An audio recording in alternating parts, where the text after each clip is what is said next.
Buenos días, bienvenidos a este ejercicio que hemos venido haciendo con candidatos presidenciales, desde la semana pasada con candidatos al Senado y hoy empezamos con candidatos a la Cámara de Representantes por Bogotá.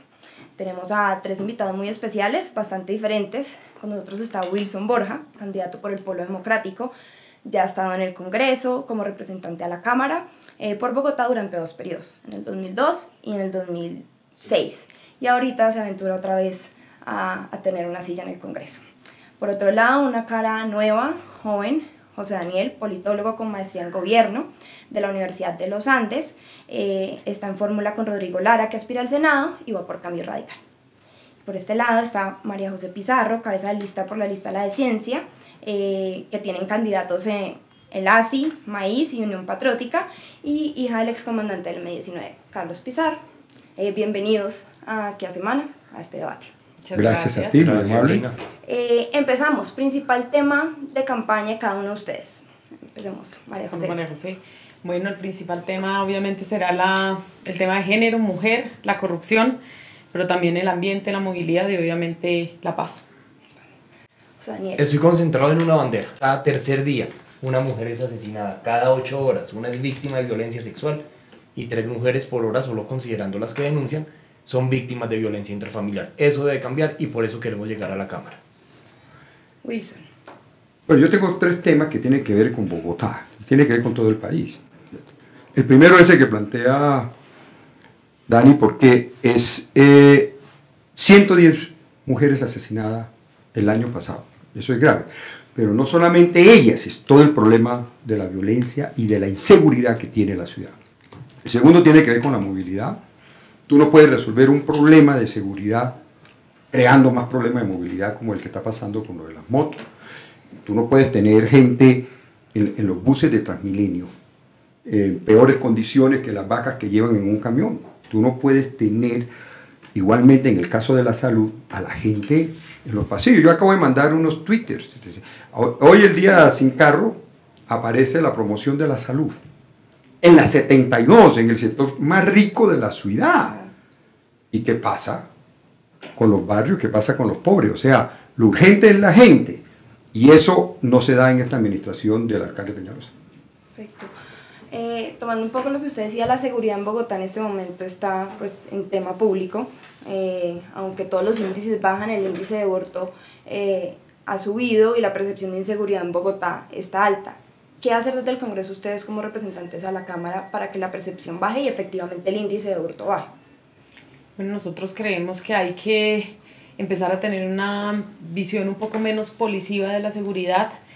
Obviamente que se necesita la presencia de la policía activa, pero tiene que haber una capacitación para que ellos puedan hacer un trabajo muchísimo más humano. Nosotros hemos visto en esta campaña y en general como a veces los policías o el foco de la seguridad están siendo los vendedores ambulantes, están siendo los moteros, y no se está combatiendo efectivamente la seguridad ciudadana, y los policías muchas veces están en contra de actuar contra los vendedores ambulantes y no a lo que deberían estar abocados. Entonces creo que tenemos que empezar a potenciar la seguridad integral más desde la ciudadanía también, la apropiación de los territorios, y para eso hay herramientas importantísimas como el arte y la cultura. Obviamente estamos en un sistema de movilidad y con unas condiciones muy precarias para los jóvenes, entonces digamos que para poder superar el problema de seguridad, no tener el nivel de hacinamiento que tenemos en las cárceles, pues necesitamos empezar a pensar en la seguridad en otros términos, y para eso también tendremos que ser profundamente creativos. Yo creo que hay 2 ideas clave. La primera, la prevención. Hoy la mayoría de los niños que van a colegios salen de estudiar al mediodía, estudian media jornada, sus padres regresan a las 8 de la noche y en ese tiempo muchos de ellos se quedan en la calle, donde encuentran la delincuencia, la droga, los malos pasos. Le vamos a apostar con toda la fuerza a la cultura, al deporte, como mecanismos para un apropiado aprovechamiento del tiempo libre, porque creemos que son la mejor manera de prevenir la inclusión de niños y jóvenes en organizaciones delictivas y sobre todo en la aproximación a la droga, que está íntimamente ligada al delito, en primer lugar. En segundo lugar, acá hay que meterle mano dura al tema de los reincidentes. Salió un informe hace algunos meses que indica que hay personas que han sido dejadas en libertad hasta 55 veces un día después de ser capturados por la comisión de delitos menores. ¿Cuál creemos que es la clave? Una sanción más fuerte a los reincidentes, no a quien comete el delito por primera vez o por segunda vez, pero el que ya lo comete 10 veces, y estamos hablando de un delincuente profesional y no de una oveja descarriada. Y eso implica un fortalecimiento no solamente de las sanciones a los reincidentes, sino de nuestra capacidad de administración de justicia para delitos menores, como el hurto callejero, el hurto en el bus, en el paradero, que es lo que más le afecta a la gente de a pie en Bogotá, a partir del fortalecimiento de la capacidad de la Fiscalía y de los jueces encargados de la materia. Miren, el problema de la seguridad se afinca en la situación económica. Cada vez que hay crisis económica, no es solamente Bogotá, cada vez que hay crisis económica, la seguridad o la inseguridad sube. ¿Por qué? Porque este es un país donde tiene 56% de informalidad.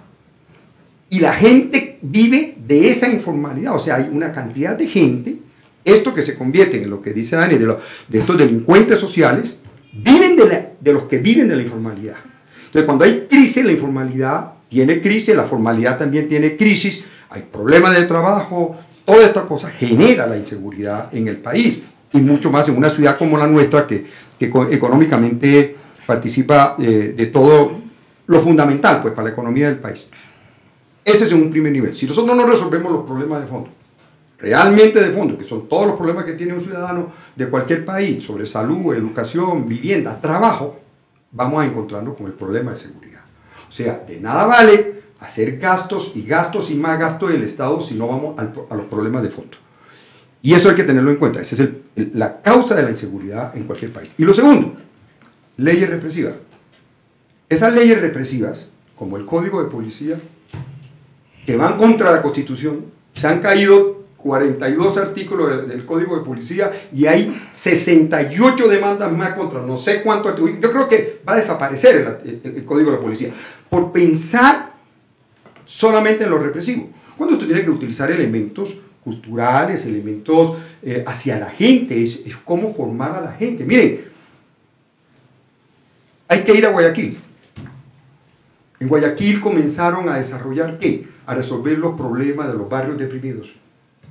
Y ahí comenzó a reducirse la seguridad. Solo reformando, haciéndoselos bonitos, haciéndole las mejoras que necesitaban los barrios reprimidos. Entonces, pila a eso es lo que tenemos que hacer desde el Congreso de la República para esta ciudad. Perfecto. Bueno, tengo unas preguntas para cada uno de ustedes. José Daniel, ¿cómo borrar la imagen de los avales altamente cuestionados que ha tenido al partido que usted representa? Neita Pinto, nada más Kiko Gómez, todas estas personas, usted es una cara nueva. ¿Cómo renovar esto y cómo diferenciarse de ellos? Pues vean, efectivamente este partido, como los demás partidos, afrontan serios problemas en materia de corrupción, con equivocaciones enormes en el otorgamiento de avales. Yo arranco reconociendo eso. Y no es un problema de cambio radical, es un problema de los partidos políticos en Colombia. Si usted recorre, el Partido Liberal tiene el antecedente del proceso 8000, el conservatismo con la Dirección Nacional de Estupefacientes, con todo el respeto del Polo Democrático con el tema del carrusel de la contratación. La Alianza Verde tiene una serie de concejales claramente cuestionados, entre muchos otros casos, la U y la ñoñomanía. Pero yo creo que los cambios hay que hacerlos desde adentro. La democracia debe hacerse desde los partidos. Cambio Radical tiene problemas y ha cometido errores, es verdad y lo reconozco. Pero también es verdad que es un partido que encarna ejecución, que encarna autoridad, que encarna una idea muy importante para el país hoy. Y es que la política no debe ser el medio simplemente para debatir problemas, sino para resolverlos de manera práctica. De modo que creo que ese es un problema de nuestro sistema político y que el camino no es quedarnos desde la vitrina indignados, sino meternos a los partidos, meternos a la institucionalidad y tratar de producir desde adentro los cambios, más allá de nuestra posición ideológica. Wilson, para usted también la pregunta muy encaminada a esto. Con el carrusel de la contratación, Samuel Moreno, todo lo que ha pasado en Bogotá con las alcaldías, ¿cómo cambiar representar algo diferente de lo que representaron ellos en el Polo Democrático? Mira, la desgracia no es de nuestro país. Firmamos unos acuerdos con una insurgencia. Esos acuerdos que se firmaron con la insurgencia pretendían hacer una reforma política. Y un Congreso se atraviesa en esa reforma política para mantener la estructura electoral que tiene la nación. El gran problema de la corrupción aquí nuestra radica en la estructura electoral que tiene Colombia. porque es una estructura electoral que se presta para que los congresistas, la manera de llegar al Congreso, la manera de estar allá es un negocio. O sea, el congresista dice, no me gasté esto en la campaña, no, invertí esto en la campaña para multiplicarlo después. ¿Bajo qué responsabilidad? Bajo la responsabilidad de un Estado que los compra. Yo que los vivía ahí, los combatía ahí, permanentemente los compra. Sí, tenemos entonces dos estados, dos ramas en esa estructura. Y para terminar de matar, viene la tercera rama, la de la justicia, que también compra a los congresistas. O sea, es esa estructura electoral la que hay que cambiar para poder eliminar toda posibilidad de esto. Si mientras no cambiemos la estructura electoral, mientras no tengamos una reforma política de fondo, no podremos tener eso, incluyendo los partidos de izquierda. No solamente en el polo, otros partidos han tenido todas estas circunstancias, incluyendo la misma insurgencia, han tenido estos líos porque esa es la estructura electoral del país que permite hacer la vagabundería. Entonces hay que ir al problema de fondo, tenemos que volver al Congreso, y esa es mi intención de ahora, cuando me volví a meter, es eso que no cumplieron, que es un acuerdo del Estado colombiano con una insurgencia, tenemos que cumplirlo el próximo Congreso de la República y hacer los cambios en la reforma política y en la estructura electoral del país. Perfecto. María José, usted sale de la lista de los verdes a encabezar la lista de la decencia, porque dijo sentirse más cómoda ideológicamente con la coalición Clara López-Gustavo Petro. Ahorita Clara es formada presidencial de Humberto de la Calle. ¿Con quién está María José Pizarro? ¿Con Petro, con Humberto de la Calle? ¿Ahí qué pasa? Pues digamos, yo sigo estando en una coalición, independientemente de la decisión que haya tomado Clara de ser fórmula vicepresidencial.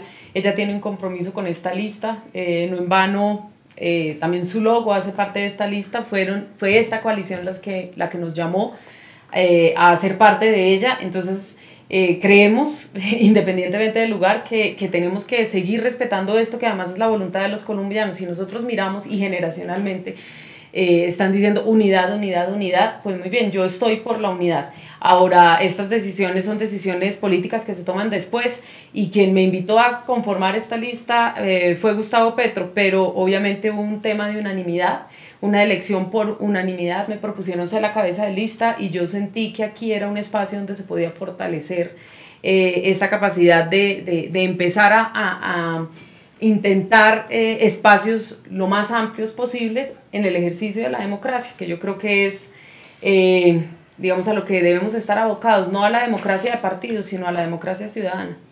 Y bueno, en esa lista está gente que representa Clara, entonces ¿se sienten cómodos con la decisión que tomó? ¿Comparten ideas con el doctor Humberto de la Calle?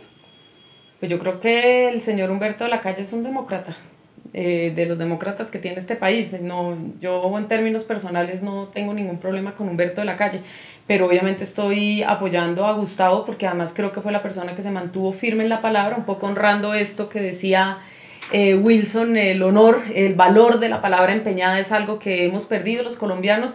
Yo creo que él se ha mantenido en esa palabra, y bueno, yo honro, además es los valores con los cuales yo me formé. Entonces yo estoy aquí intentando no solamente honrar la palabra digamos, la palabra nuestra, la palabra y el lugar donde yo empeñé mis aspiraciones políticas, sino además intentando honrar creo que valores que esta sociedad ha perdido. Entonces estoy en el lugar en el que me siento cómoda con un conjunto de gente humana y de personas de a pie que podemos llegar desde un ejercicio ciudadano al Congreso de la República.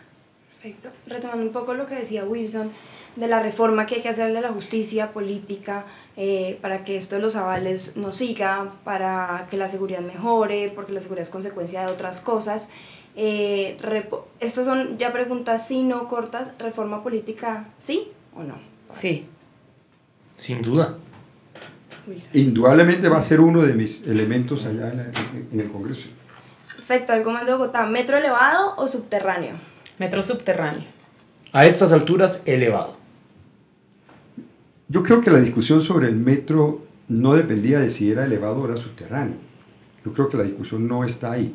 La discusión la puso Cinia Rodríguez en una realidad, independientemente de que se decidiera por eso. Uno, es un negocio para Transmilenio. el metro elevado. Es un negocio para Transmilenio montado por quien montó Transmilenio. ¿Sí? Y para 26 concesionarios que están ahí, que son realmente 5, esos concesionarios. Eso es lo que disgusta de los metros. Pero el CINIA planteó muy claramente para el cupo de endeudamiento de 10 billones de pesos que se necesita para el metro no está.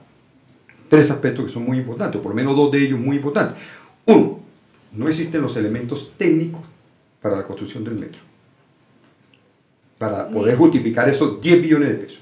Y 2, no existe el impacto social que se puede provocar. O sea, se va a construir y mañana vamos a tener que meterle mucha plata, como le metemos hoy al Transmilenio, todos los que vivimos en Bogotá, mucha plata a resolver lo del impacto social del metro. Hay que construirlo, sí. Y yo digo como José Daniel, puede ser subterráneo, puede ser esto, pero si no pensamos en el futuro de la ciudad, 35, al 2035, al 2040, la equivocación de que sea elevado o sea subterráneo la vamos a pagar ahí. Ante todo, en el impacto social que tiene el metro elevado. Las grandes ciudades del mundo están retirando y están tumbando sus metros elevados y están optando claramente por el metro subterráneo. Nosotros creemos que en 20 años un metro elevado y un sistema de Transmilenio como el que tenemos va a colapsar a la ciudad.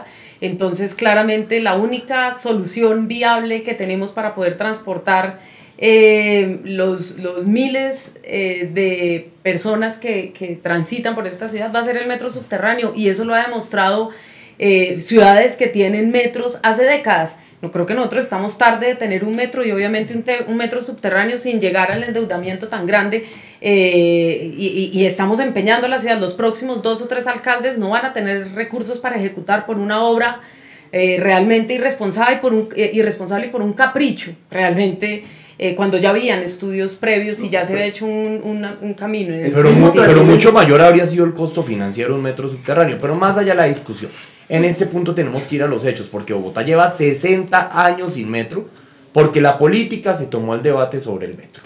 En ese punto hay un proyecto estructurado, están los recursos. Echar para atrás sería decirle a la gente de Kennedy, de Puente Aranda, del centro de Bogotá, que otra vez no, que esperen otros años. Ya en este punto y a esta altura, hagámosle. Lo que esta ciudad necesita es ejecución, lo propio de este país.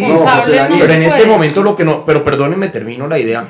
Lo que no podemos hacer es, a propósito de un debate político y para defender las banderas de quien propuso una idea contraria, echar para atrás otra vez un tema que en este punto en la ciudad ya está resuelto. Vamos para adelante con el proyecto del metro en curso. No hagamos esperar más a la gente del sur de Bogotá, del occidente de Bogotá. Eso sería lo irresponsable. Es que hacerlo esperar, fíjate, dos contradicciones tuyas. La primera, hacerlo esperar significó no seguir con el proceso que se traía. De un metro financieramente inviable, no, y del cual conocimos no era inviable. Y 2, cuando yo planteo que lo más preocupante aquí es el impacto social nos va a salir más costoso con este metro. Está demostrado con Transmilenio, el impacto social de Transmilenio. Mire, cuando una mujer que era la jefe de planeación de Bogotá, pensó en la 30, cómo desarrollar toda la 30 con Transmilenio. No hay un solo desarrollo en Transmilenio. Y lo que tenemos es caos de la movilidad. No se desarrolló eso. Y va a pasar lo mismo con el metro, con una preocupación más grave. Los sitios del metro elevado que están, como bien lo dices tú, que en Nueva York, que ahora están perforando para meterlo, es la zona más deprimida que están en todas las ciudades del metro. Entonces, eso nos va a costar mucho más que si se hubiera seguido con el proceso, y ya llevamos 2 años de este gobierno, ya no hubiéramos metido, ya estuviéramos empezando la obra si se hubiera seguido con el proceso. Ese es el problema. Yo solo querría añadir que el borde oriental de la ciudad transporta más o menos 80.000 pasajeros hora. Nosotros estamos hablando que con el metro subterráneo se transportarían 80.000 personas hora, más 15.000 que transporta la Caracas. Estamos hablando de 115.000 pasajeros hora, lo que quiere decir que podríamos patinar por la séptima y tener, digamos, un sistema arquitectónicamente amigable.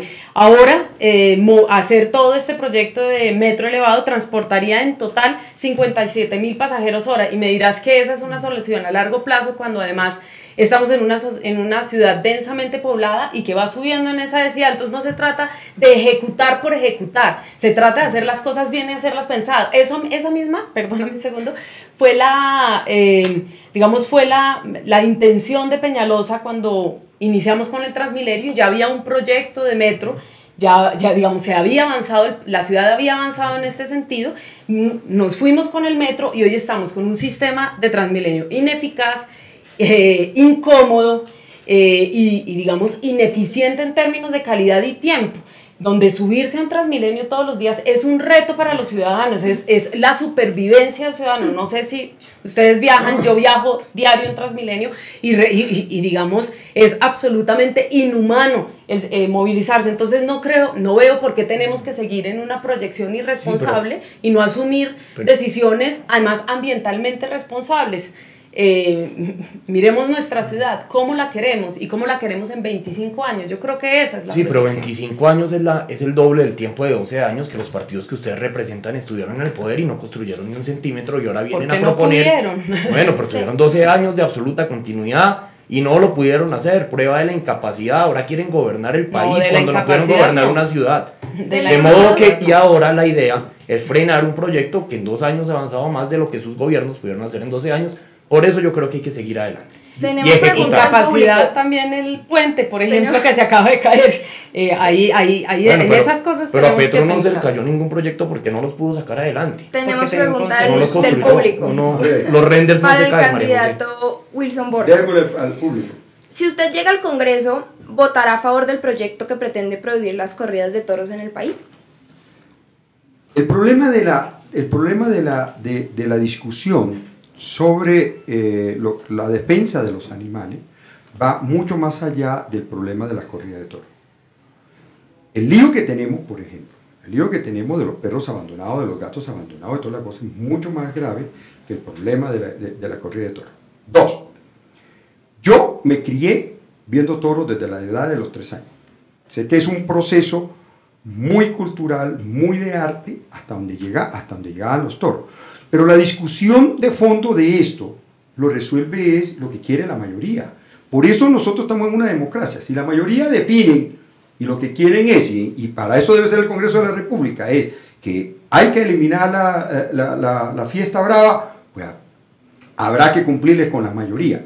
Pero eso no significa que una minoría que tiene un concepto de cultura sobre esto pierdan su derecho a ello. Entonces, eso es lo que tenemos que compensar en esta discusión en el Congreso de la República. Pero usted no votaría para que las prohibiera. Depende de quien presente la ponencia. Si yo presento una ponencia, estoy seguro que puedo presentar una ponencia para resolver la posibilidad de que las minorías tengan unos derechos. Que tengan unos derechos y que la mayoría se le cumpla lo que ha querido, que para eso son mayoría. Y hay posibilidades en eso, porque la preocupación de aquí es que si matan o no matan el toro, si hieren o no hieren el toro, hay algunas posibilidades de resolver sin que se acabe un problema cultural que existe milenario. La opinión de ustedes dos al respecto. No, yo obviamente entiendo que hay unos derechos culturales, pero también hay unos derechos animales y claramente estaría en contra, y lo estoy, en contra de las corridas de toros. Creo que además hay ciudades en la misma España, ¿no? Cuna de las corridas y cuna que lo han prohibido. Yo creo que aquí estamos por empezar a pensarnos la ciudadanía, la cultura en unos términos diferentes. Tenemos, no sé, por ejemplo, en Perú habían aquella fiesta, ¿no?, del cóndor contra el toro. Bueno, vamos a empezar, los gallos. Yo creo que aquí hay que empezar a pensarnos esto muy seriamente. En otros términos, mi respuesta clara es no. Mira, Gandhi dijo alguna vez que la estatura moral de una nación está dada por la forma en la que trata a los animales. Totalmente. Yo creo que ninguna manifestación cultural, por ancestral que sea, puede implicar el sufrimiento y el asesinato de un animal. Por tal motivo, desde la Cámara de Representantes le diré no a las corridas de toros en su estado actual. Perfecto. ¿Sí a la revocatoria de Peñalosa o no? Sí. Definitivamente no. Bueno, yo creo que ya no vale la pena pensar ni sí ni no, cuando precisamente una institución que debería funcionar y resolver el problema como el Consejo Nacional Electoral, donde están varones de los partidos electorales y que no cumplen con la ley, dice uno, ¿a qué esta locura ahora de que si lo revocan o no revocan? Lo que deberíamos revocar, lo que deberíamos sancionar es aquel que tenía en sus manos resolver de que la población decidiera o no, y no lo hace incumpliendo todas las leyes como el Consejo Nacional Electoral. Eso es lo grave en nuestro país. O sea, tenemos una estructura que tiene que ver con la estructura electoral de que ahora hablamos. Tenemos una estructura del Consejo Nacional Electoral que pertenece a esa estructura electoral, que no cumple las leyes, no cumple con las cosas y dejó a la gente con un chispero. Creo que la mayoría de la gente está, tener 21% de reconocimiento como alcalde de una ciudad es terrible, terrible. Pero sin embargo, y que la gente pueda manifestarse, no se le permitió por esa estructura electoral dañina para la sinvergüencería, para la vagamundería, para la corrupción que tenemos en Colombia. Una de las propuestas para evitar esto de las revocatorias, que ahorita es muy popular no solo aquí en Bogotá, sino en otras alcaldías, es la segunda vuelta alcalde. ¿Están de acuerdo con esto? Completamente de acuerdo. ¿Qué está pasando? Que en muchos casos las revocatorias se están convirtiendo en los segundos tiempos, las vueltas de revancha de quienes perdieron las elecciones a la alcaldía. No lo digo solamente por Bogotá. En varios municipios del país se invirtieron miles de millones de pesos en intentos de revocatoria, todos ellos fallidos. Cuando se reforma la ley de participación ciudadana, se reduce la cantidad de firmas requeridas para la revocatoria. Se vuelve mucho más fácil convocar a revocatorias. Pero en ninguno de los casos registrados en Colombia se lograron cumplir los requisitos de participación. Por ende, la platica se perdió en intentos de revancha. ¿Cuál creo que es el camino? Yo sí le apuesto, de frente. Al menos en la Alcaldía Mayor de Bogotá, podríamos revisarlo también para las gobernaciones, a la segunda vuelta en la elección. Porque adicionalmente hay un problema muy complicado. Y no lo digo solo por Peñalosa. Vean, en una elección a la alcaldía se abstiene alrededor del 50 o 55% de la votación. De ese 45-50% de la gente que participa, el 30% de ese 50%, sean efectos prácticos del 15% de los mayores de edad de una ciudad, terminan eligiendo alcalde. Eso es nefasto para la democracia. Necesitamos alcaldes políticamente y electoralmente más fuertes, más representativos, y esa segunda vuelta que muy bien ha propuesto Pro Bogotá es un camino acertado en esa dirección. Bueno, yo sinceramente creo que los electores, los electores de Enrique Peñalosa están descontentos. Muchísima la gente que votó por él está descontenta y tiene derecho a manifestar su inconformidad. Yo creo que está gobernando de espaldas a la ciudadanía, está tomando elecciones en gabinete y no está tomando elecciones con la gente. Y hace unos reversazos que son terribles. Por ejemplo, el tema de los moteros. Primero nos inventamos un decreto y después dialogamos con la ciudadanía. El camino de la democracia es otro.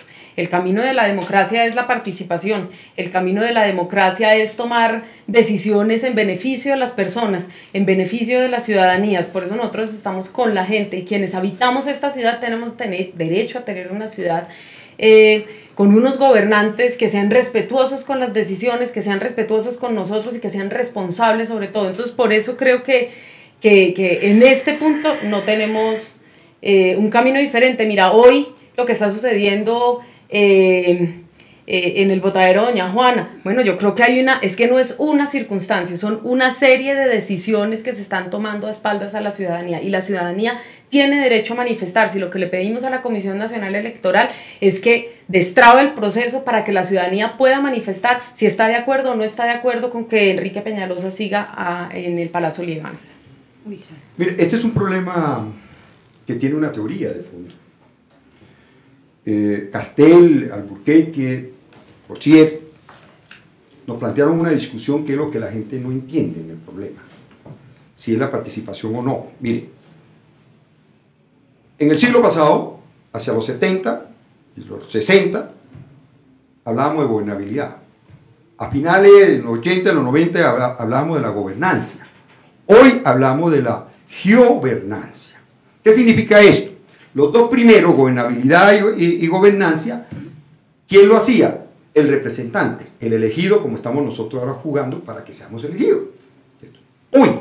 Hoy la giovernancia significa que el representante debe recoger realmente la decisión del pueblo, cómo el pueblo decide, ¿sí? Y esa decisión recogerla y ponerla en funcionamiento. ¿Qué es lo que nos hace en nuestro país? Porque estamos cruzados por todo esto que estamos discutiendo en esta mesa. Entonces, Hoy debemos permitirle a la gente que decida. Debemos decirle a la gente, decide.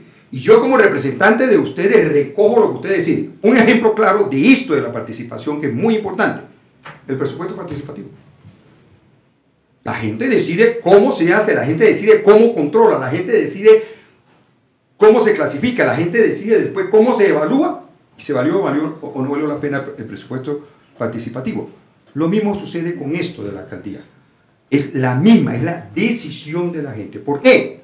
Porque si volvemos el cántaro al agua, esta estructura que tenemos no le permite a la gente estar contenta con lo que se decide, independientemente que esa decisión gane a alguien. Y lo ponemos de ejemplo. Nuestra gente, nuestro país en las elecciones, 56, 57, 58% de la gente no participa en las elecciones. Y para Congreso mucho más. Y para el Congreso mucho más. 70%. Entonces, eso es lo que tenemos que lograr. Que la gente participe y decida. Y que otros no decidan por él. Porque se presenta lo que dice José Daniel.